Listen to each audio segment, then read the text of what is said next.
Share Khan అనుకుంటా. అవును వాడే. వాడి చేతిలో ఉన్న వరలో కత్తుంది. ఆ సంగతి మనం బాగా గుర్తు పెట్టుకోవాలి. వాడి బొంద ముసలోడు ఒక్క పూటకు చస్తాడు. తమ్ముడు, రేపు ఆ ప్రిన్సిపల్ కేసు హియరింగ్ రావడం ఖాయమేనా? అవునక్క, ఫైనల్ హియరింగ్ వేశారు. ఈలోగా మన కేసు మరింత బలపడింది. ప్రిన్సిపల్ మనుషులిద్దరూ అప్రూవర్స్గా మారారు. రేపు వాళ్ళు కోర్టుకొచ్చి సాక్ష్యం చెప్తారు. అంటే రేపటితో బేటీకి కేసుకి సంబంధం తీరిపోయిందన్నమాట. అవును. అవును అని అంత తేలిగ్గా అంటావేంట్రా? ఇంకేమన్నాక, కేసు పూర్తవడం అడిగితే అవును అన్నాను. కేసు సంగతి సరేరా, ఆ తర్వాత మన మానస సంగతి గురించి ఆలోచించావా? అక్క, ఆ తర్వాతి నిర్ణయం మానస గారిది. అది ఆమె వ్యక్తిగత విషయం. ఆవిడే నిర్ణయం తీసుకోవాలి. ఏమ్మా, కేసు పూర్తవగానే ఏం చేద్దాం అనుకుంటున్నావు? నేను చెప్తాను బెహన్. ఈ కేసు అయిపోయింది కదా, నా దారి నేను చూసుకుంటాను, ఈ ఇంటిని వదిలి వెళ్ళిపోతాను అంటోంది. అంతేనా బేటీ? అవును బాబా.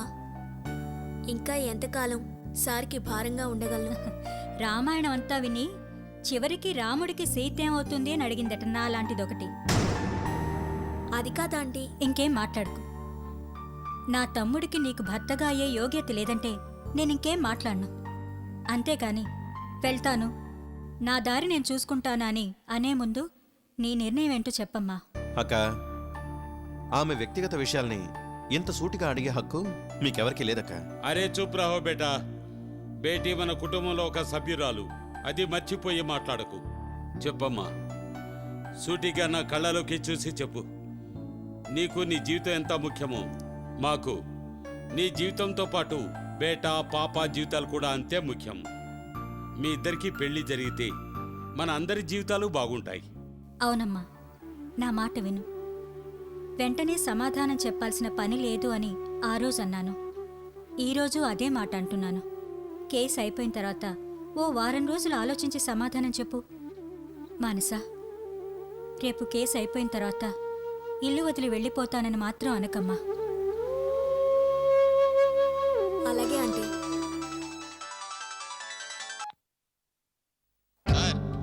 రోడ్డు వైపు ఎవరో ఆటోలో పిల్లాన్ని కిడ్నాప్ చేసి తీసుకెళ్తున్నారు సార్. ఆటో నెంబర్ నోట్ చేసావా? ఆటోకి నంబర్ లేదు సార్. ఓకే, నేను వెంటనే వస్తాను. నువ్వు ఆటోని ఫాలో చేయి. బాబా, ఎవరో పిల్లాడిని ఆటోలో కిడ్నాప్ చేసి తీసుకెళ్తున్నారట. నేను వెంటనే వెళ్ళాలి. నేను వస్తాను బేటా. అక్కర్లేదు, నువ్వు ఇంట్లోనే ఉండు. నేను వచ్చేసరికి చాలా లేట్ కావచ్చు. సార్, మీతో పాటు కానిస్టేబుల్స్ని తీసుకెళ్ళొచ్చు కదా? అవసరం అనుకుంటే మెసేజ్ చేస్తాను. బాబా, ఆ ప్రిన్సిపల్కిది చివరి రాత్రి లాంటిది. ఏ అపకారమైనా తలపెట్టచ్చు. మీరు చాలా జాగ్రత్తగా ఉండాలి. దాని బొందా బేటా, దాని రౌడీల్ని జైల్లో పారేసావు కదా, ఇప్పటికే అది సగం చచ్చి ఉంటుంది. నేను చూసుకుంటాను. వస్తాను, జాగ్రత్తగా ఉండండి. బయలుదేరు. కమాన్.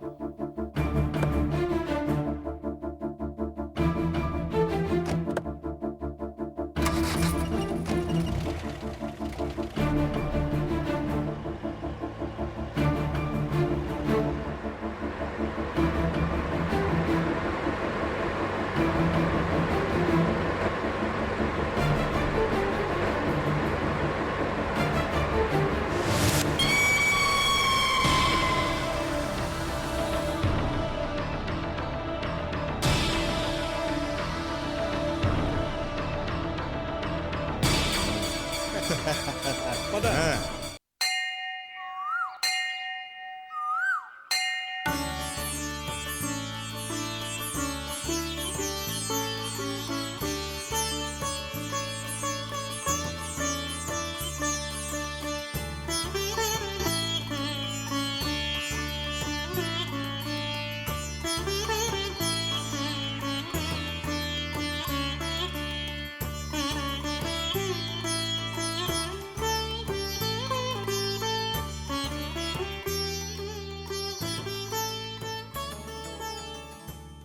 అమ్మా, ఇద్దరు బిడ్డల తల్లివి నువ్వు. అందులో ఒకరు నీ కడుపున పుడితే మరొకరిని నువ్వే సృష్టించావు. సృష్టించిన బిడ్డని ఆవేశంలోనే భర్త తల నరికితే భర్తతో పోరాడి గజాననుడిగా బ్రతికించావు. త్రిమూర్తులే కొలిచే దేవదేవుడుగా చేశావు. అలాంటి నువ్వేంటమ్మా నాకీ గతిని కల్పించావు? పుట్టిన బిడ్డని పురట్లోనే దూరం చేశావు. భర్త దూరమైనా బిడ్డతో బ్రతుకు తెల్లారుతుందనుకున్న నన్ను భర్తను కూడా దూరం చేస్తావా? ఇది నీకు న్యాయమా అమ్మా? అన్యాయమని తెలిసి నన్నెందుకమ్మా ఇలా బాధపడుతున్నావు? ఈ ప్రశ్నకు సమాధానం ఏదో ఒకనాడు నువ్వే చెప్తావన్న నమ్మకంతోనే బతుకుతున్నాను.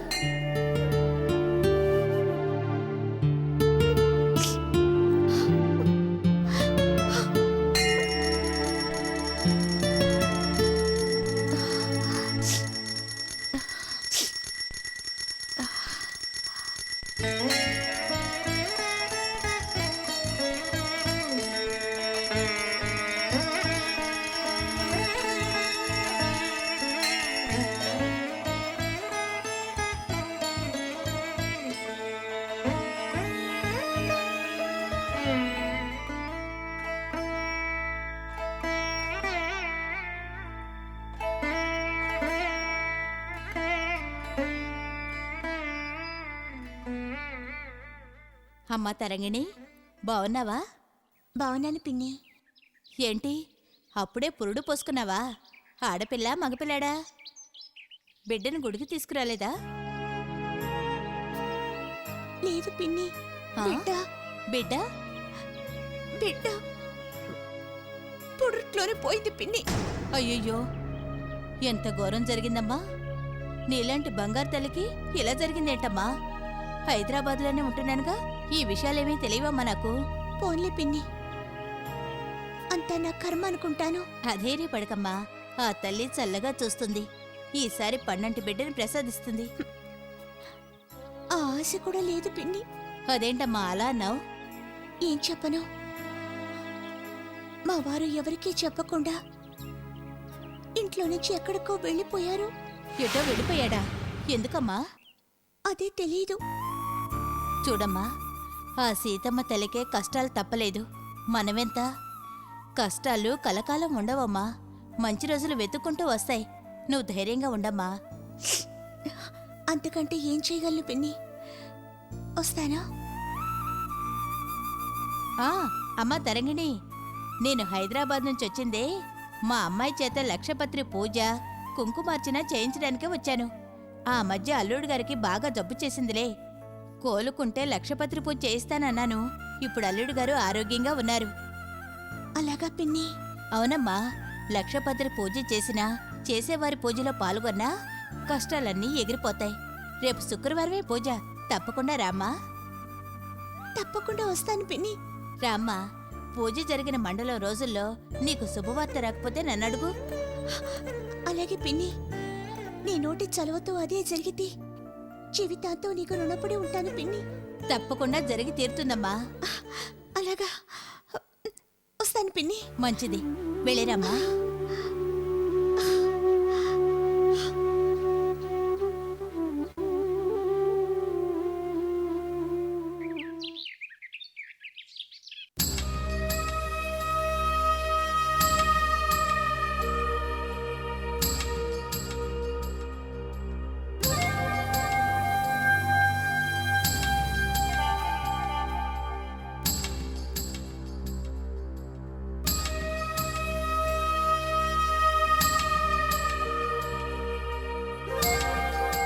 అక్క అక్క అదేం ట్రైన్ ఆలస్యం చేశారు? ఆలస్యమా? వెంటనే వచ్చావని మేము అనుకుంటుంటే. అదేంటి? అవును, అసలే పోలీసోడిల్లు. ఈ మధ్య కెమెరాలు కూడా పెడుతున్నారు. ఈ ఎస్ఐ గారు కూడా ఏమైనా కెమెరాలు పెట్టాడేమోనని వెరిఫై చేసాం అక్క. అలాంటిదేమీ లేదని రుజువు చేసుకున్నాం. గుడ్. ఆ ఇండ్లు, ఇంటి పరిసరాలు అన్నీ బాగా గమనించారా? ఒక కొంపని శ్మశానం చేయాలంటే ముందుగా చేయాల్సింది రెక్కి. అందులో మేము బాగా ఎక్స్పీరియన్స్ సంపాదించాం. ఆ ఇంటికి ప్రధాన గుమ్మానికి లోన గడియ ఉంది కాబట్టి ఇంటి ప్రధాన ద్వారం నుంచి వెళ్ళడం వీలు పడదు. మరి ఎలా వెళ్తారు? ఇంటి వెనుక కిటికీ గ్రిల్స్ బాల్స్తోనే బిగించి ఉన్నాయి. మా దగ్గర మోటార్ బెల్టు, స్క్రూ డ్రిల్లర్సు ఉన్నాయి. వాటితో శబ్దం లేకుండా 5 సెకండ్లో గ్రిల్ బాల్ట్ ఊడదీస్తాం. ఆ గ్రిల్లో నుంచి లోనికి చొరపడతాం. గుడ్. అన్ని ఏర్పాట్లతో వచ్చారన్నమాట. ఎన్ని ఏర్పాట్లు ఉన్నా ప్రమాదం ప్రతి క్షణం పొంచి ఉంటుంది. వెనక గ్రిల్ నుంచి మేము లోపలికి వెళ్ళడంతో సరిపోదు, మెయిన్ స్విచ్ ఆఫ్ చేయాలి. ఆ ఇంటికి మెయిన్ స్విచ్ ఫ్రంట్ హాల్లో ఉంది. కాబట్టి అక్కడ దాకా వెళ్ళేంత వరకు మేము చాలా జాగ్రత్తగా ఉండాలి. ఇంత గొప్పగా ఆలోచించిన వాళ్ళు మెయిన్స్ చెప్తే గాని కరెంటు పోదని ఎలా అనుకున్నారు? మరి ఎలా? Very simple. ఒక సైకిల్ చైను ఆ ఇంటి ముందున్న ఎలక్ట్రికల్ వైర్స్ మీద పడేటట్టు చేయండి. ఆ ఇండే కాదు, ఆ వీధి మొత్తం కరెంటు పోతుంది. అమ్మో, మాకంటే ఫాస్ట్గా ఉన్నావక్క. ఏం ఫాస్ట్ అయితే ఏం లాభం రా? ఇప్పటిదాకా ఎస్ఐ గాడు, మానస, కాను ముగ్గురు నన్ను ఫుట్బాల్ ఆడుకున్నట్లు ఆడుకున్నారా. ఈ రాత్రితో వాళ్ళ కథ ముగిసిపోవాలి. పొద్దున్నే నేను ఆ ఇంటి వైపు వచ్చేసరికి ఆ ఇంటి ముందు 3 పాటలు వరుసగా పెట్టుండాలి. అది నేను చూడాలి. అందుకే కదక్క మేము వచ్చింది. చూడండి, మీ మీద ఈగ వాలకుండా ఈ ప్లాన్ వేశాను. హత్యలు ఎవరు చేసిందో కోర్టులో బయటపడతాయి. బయటపడతాయా? బయటపడతాయి అంటే మీరే ఈ హత్యలు చేశారని కాదు బ్రదర్. ఈ హత్యలు చేసిన వారు వేరే మనుషులు. అక్క, హత్య మేం చేస్తే ఇంకొకళ్ళ మీదకి ఎలా వెళుతుంది? అదే సస్పెన్స్. మీకెందుకు? మీరు ధైర్యంగా ఉండండి. ముందు ఈ పని పూర్తి చేసుకురండి. తమిళనాడులోనే కాదు, మైసూరు, కేరళలో కూడా మీ చేత బ్రాంచులు పట్టిస్తాను. థ్యాంక్స్ అక్క. మీరు బాగా గుర్తుంచుకోవాల్సింది, మీ ఆనవాళ్ళు ఎక్కడా కనపడకూడదు. వేలు ముద్రలు గాని, హత్యకు ఉపయోగించే ఆయుధం గాని, చివరకు మీరు పెనుగులాటలో గాయపడిన గాయం గాని, కాళ్ళ రక్త మరకలు కూడా అక్కడ కనపడకూడదు. అక్క, మేము వేసుకునే షూకి ఫినాయిల్ పట్టిస్తాం. మా బాడీ అంతా ఫినాయిల్తో కడుక్కుంటాం. కుక్కులు వాసన పట్టినా ఆ వీధిలో ప్రతి ఇంటి మరుగుదొడ్డిలో ఫినాయిల్ ఉంటుంది. పోలీస్ డాగ్స్ ప్రతి ఇంటి మరుగుదొడ్డికి పరుగులు తీస్తాయి. శబాష్! నేరస్తులకి ఈ మాత్రమన్నా తెలివి ఉండాలి. మీరసలు కార్పొరేట్ కాలేజీలు పెట్టొచ్చు. జాగ్రత్తగా పని ముగించగానే పొరపాటున తమిళ కూడా మాట్లాడకండి. అలాగే అక్క.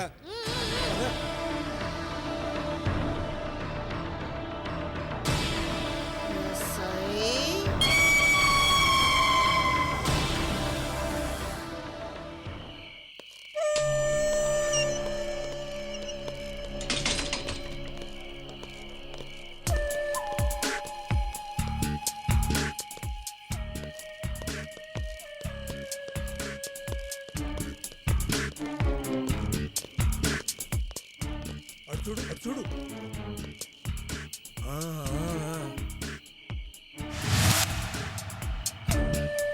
పోయి కరెంట్ కట్ చేసిరా.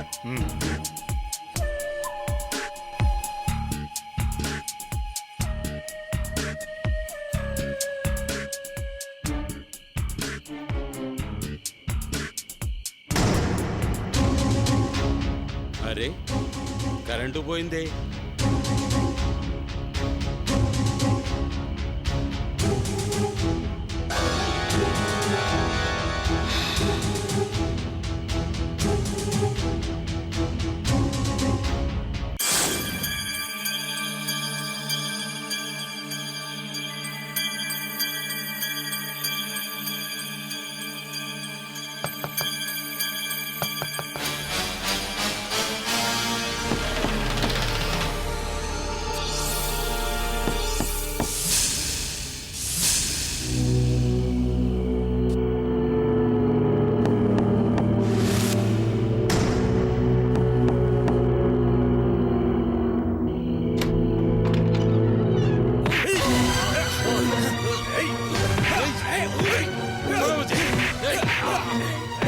ఏంటో గొడవ? బాబా ఎక్కడా? ఏయ్!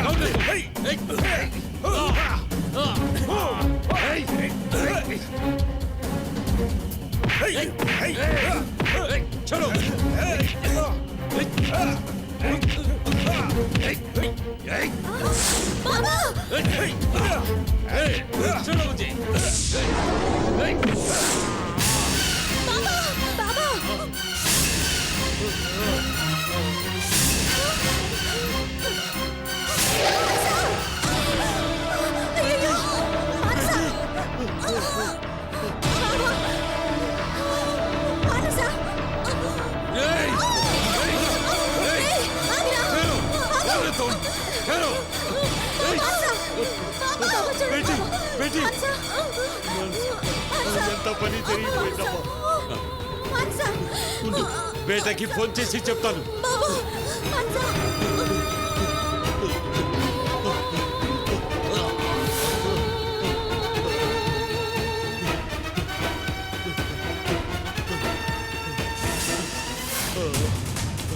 మనసా నీకేం కాదమ్మా. అమ్మ మనసా కొంచెం ఓర్చుకోమ్మా. మనసా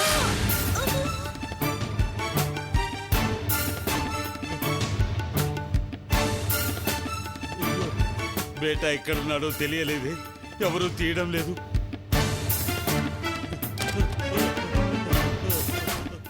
మనసా ఇటు చూడు. బేటీ మనసా, మనసా, అమ్మ బేటీ, మనసా, బేటీ మనసా, మనసా, మనసా, మనసా, బేటీ, మనసా, బేటీ. మనసా, ఎవరు మనసా. తీయడం లేదు. అమ్మ మనసా. బాబా ఇంకోసారి అలాగే ఇంకోసారి అలాగేనమ్మా అలాగే. మనసా. అమ్మ మనసా నీకేం కాదమ్మా.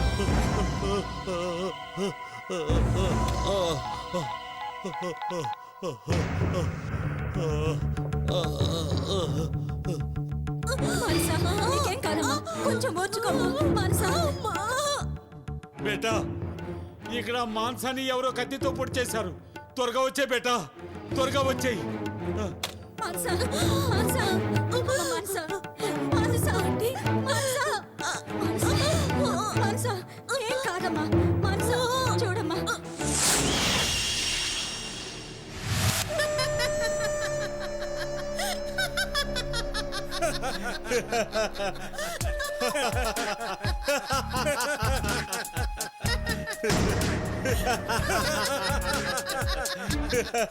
అక్క ఇదిగో నువ్వు కోరుకున్న మానస రక్తం గడ్డ కట్టక మునిపే గ్లాసులో కలుపుకొని తాగు.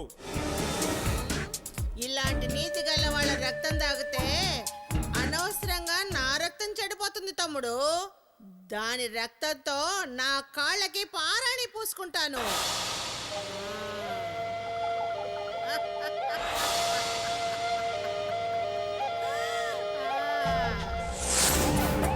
మనసా, నీకేం కాదు. మనసా, బేటీ. మనసా నీకేం కాదు. అదిగో చూడు. మనసా, తమ్ముడు అయ్యో, వచ్చేసాడు. మనసా. మనసా చూడు. మనసా పద బేటీ పద. కొంచెం ఓర్చుకోమ్మా. వెళ్ళిగా ఏమి కాదు బేటీ, కాస్త మనసా నీకేం కాదమ్మా. వెళ్ళిగా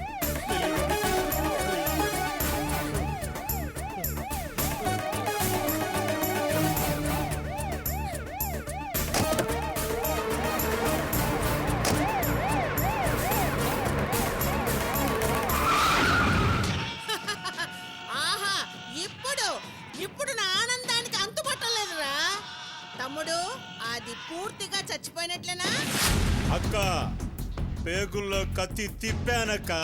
పేగులన్నీ ముక్కలు ముక్కలైపోయాయి. ఆ బట్టలన్నీ రక్తంతో తడిసిపోయినాయి. ఒకవేళ వెంటనే హాస్పిటల్కి తీసుకెళ్తే పేగులన్నీ ముక్కలు ముక్కలైనాక ఏ డాక్టరు మళ్ళీ అతికించలేడక్క. మర్డర్లో ఈ టెక్నిక్ మేము మలయాళం వాళ్ళ దగ్గర నేర్చుకున్నాం. అది చచ్చిపోయి కూడా అరగంట దాటి ఉంటుంది. మరి ఆ ఇద్దరిని ఏం చేశారా? ఆ ఇద్దరు కూడా మా దెబ్బలకి చచ్చుంటారక్క. అవునక్క, ఈ కత్తితో పొడిచిన మనిషి ఎవరు ఇంతవరకు బతికి బట్టగట్టలేదు.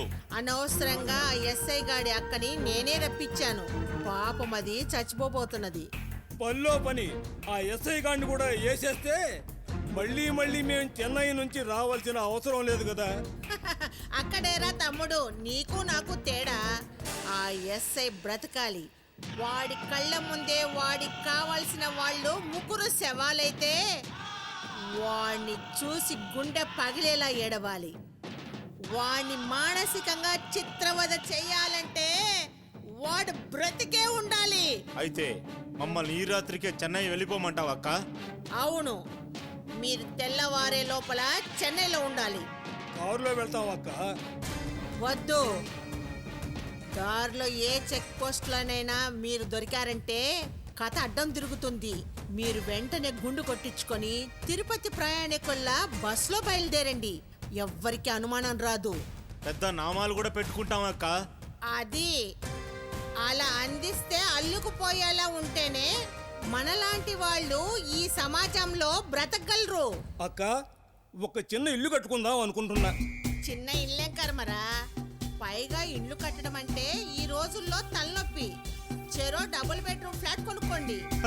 అక్క అవును, మీకు చెక్కిస్తే నేను మీరు అందరం దొరికిపోతాం. అందుకని నేనే 10 రోజుల చెన్నైకి వచ్చి మీ ఇద్దరికి చెరో 25 లక్షలు 2 ఫ్లాట్లు కొనిస్తాను. అంత ఖరీదైన ఇల్లు అక్క? పిచ్చివాడా, 25 లక్షలు పెద్ద ఖరీదు కాదురా.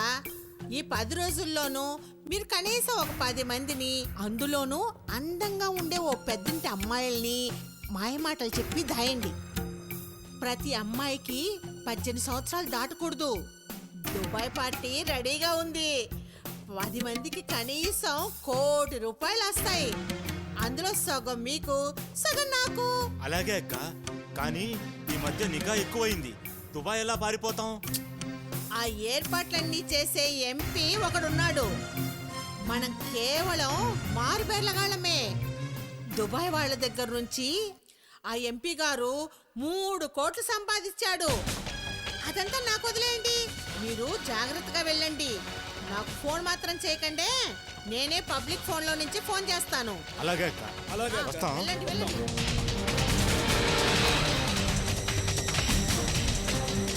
మీకు నా భర్త కనపడకపోవడానికి ఏదైనా సంబంధం ఉంటే దయించి నాకు చెప్పండి అంకుల్. ఆ అల్లా దయ వల్ల మానస తప్పకుండా కోలుకుంటుంది. మనందరి ఆశ అదే బాబా. కానీ ఈ పరిస్థితుల్లో మానస తల్లిదండ్రులకు కబురు చేయకపోతే ఎలా? ఏంటత్తయ్యా? ఏంటి ఎందుకలా ఏడుస్తున్నారు? ఏంటి చెప్పండి అత్తయ్యా.